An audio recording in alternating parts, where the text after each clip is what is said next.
I think it's not so much the professors that discourage the students, it's other students getting comments like, oh, wow, you're like the smartest black person I know, or like, you're really smart for a black person. Like, I'm just really smart for a person.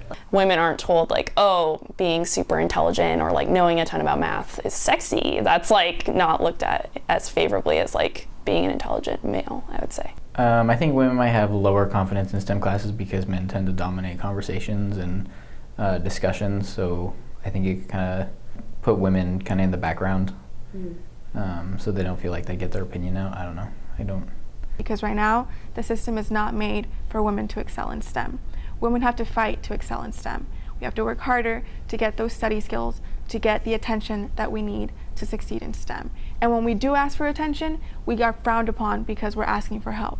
There is a lot of problems because women feel like they need to be perfect right off the bat in order to feel welcomed, and that's not how it should be. A little hard to get into a male-dominated field if there's no other women willing to come with you. This goes along with the fact that men are intimidating, and so being the first one in there takes a lot of bravery and courage, and it's just not something that most women are willing to do. We hear it everywhere. The wage gap, women being told that they will be a distraction in labs they work in. So my question is simple. Are men and women equally respected and encouraged to succeed in STEM? Science is about discovery, and discovery takes group effort. But what if everyone in the group isn't heard and given the confidence to pursue their ideas? What a waste of potential. For answers, I turn not only to my peers, but also to numerous scientific studies and articles devoted to this issue. The Illinois Valedictorian Project was a study that followed a group of 80 students, 46 women and 34 men, who had graduated in 1981 at the top of their high school classes. When this group was surveyed at several points in their educational careers concerning their self-estimate of intelligence relative to their peers, these results were obtained. This first graph shows how many men and women self-reported that their intelligence was far above average in high school. For men, it was about 25%, and women were about the same. When the same students reported as sophomores in college, the same percentage of men reported that their intelligence was far above average, while far less women reported that their intelligence was far above average.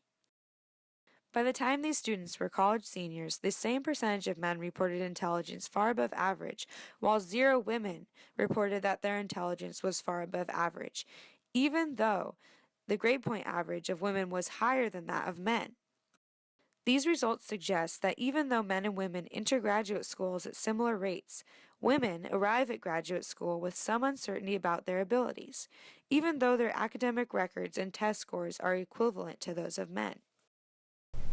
Like society says, I'm not the one being oppressed, so I don't really notice stuff like that, to be honest. And it's easier to notice it when you are the one being oppressed when you're not, or as opposed to when you're not.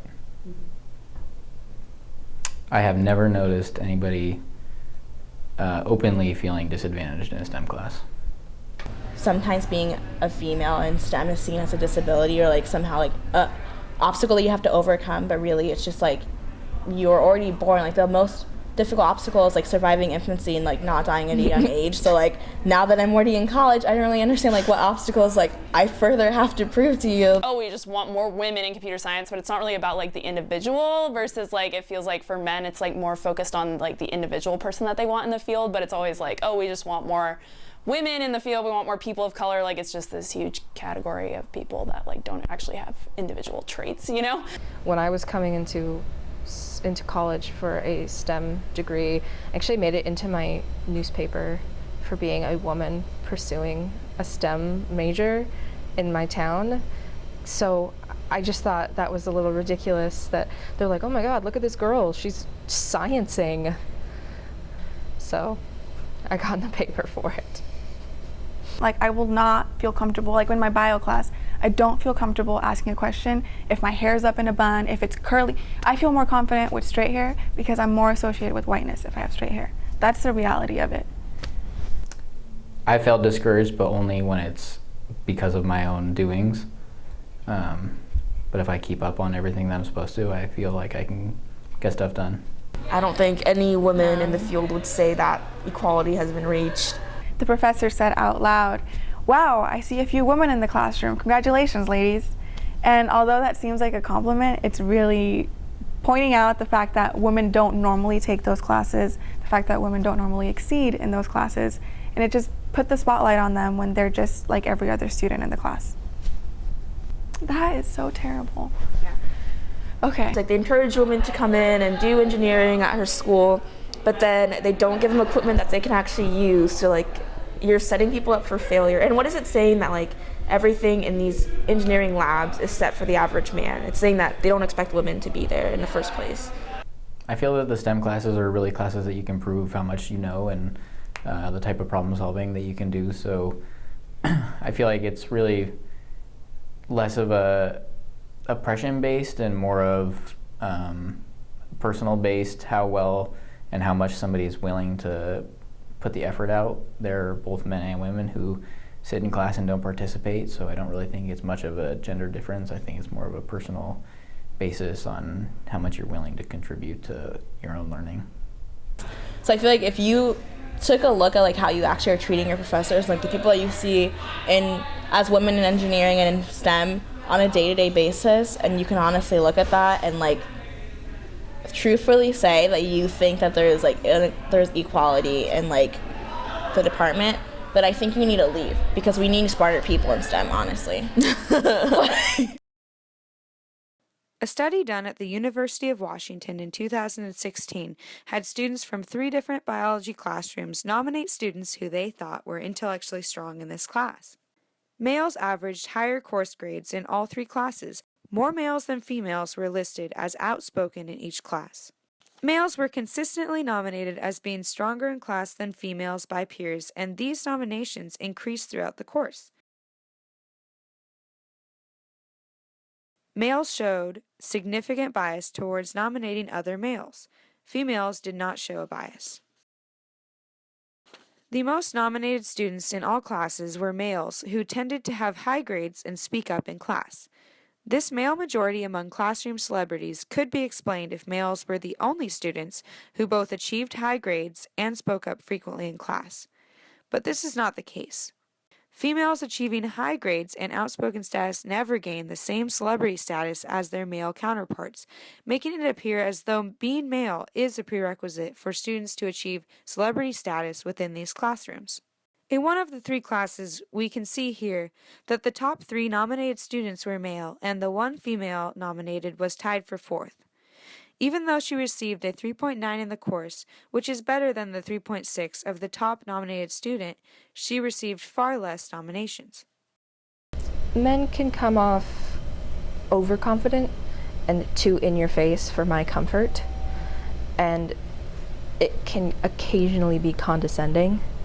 Like I know how to do this and you don't, and I don't enjoy that. I have lots of guy friends who are genuinely nice, funny people, but sometimes they get a little in your face and it scares me off, basically.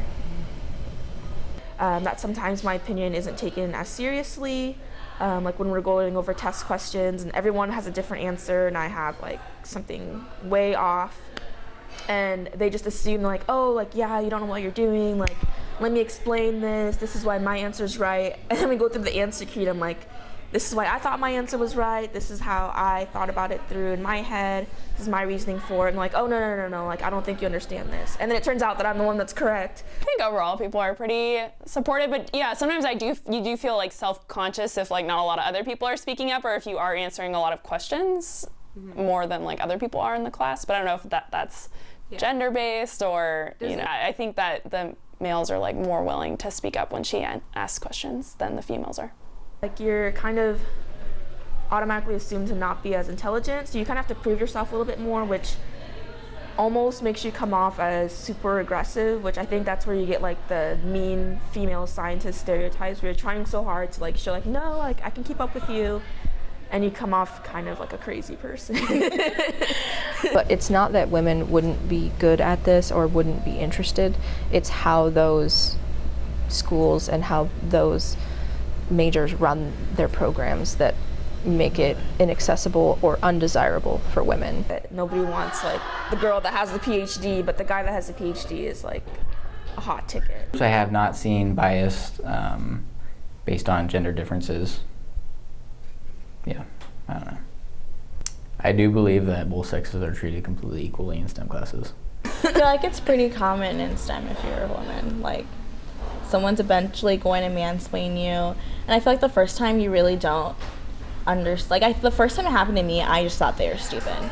And, like, I'd already said my idea, and then you kind of just, like, repeated the question to me. And then I was like, what's happening? But then it happened more, and I was like, oh, you just, like, don't think I understand or something. I think it's good that we've gotten more people into the STEM fields, but I think that there's still, from what I've heard and read in the news and things like that there's still that wage gap going on when people do graduate from college, and there might be biases in hiring and things like that. And so I think when it comes to like post-college, there's still a lot of work to be done, and also there's a lot of work to be done in just having women be comfortable going into those fields and like proud being in those fields. If you don't see a woman in the position of like in a high rank position in medicine or high rank position in science or business or engineering, you don't even have that concept that that's something that's possible. Yeah.